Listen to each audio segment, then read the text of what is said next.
Ito na mga lods, ang ating fishball. Fishball na hindi naman talaga siya ball kasi hindi siya nabilog. Ang importante, may fish siya kahit hindi siya ball.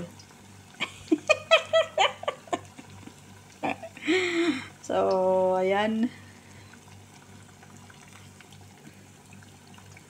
Luto na.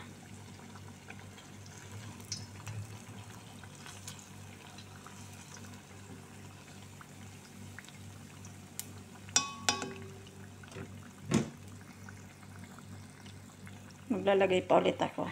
Kaya marami pang marami pa tayong mixture.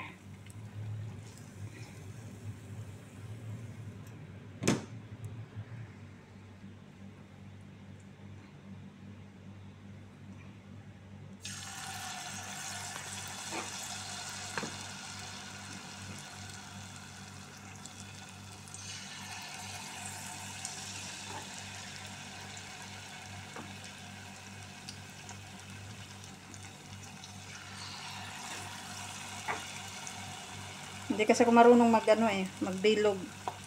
Kahit na gaymat nga, hindi ako marunong gumawa Hindi ako marunong magbilog ng gaymat. Kaya okay na yan. Ang importante mahalaga. So, ito na po ang ating fishball na kahit hindi siya ball, at least mayroon siyang fish.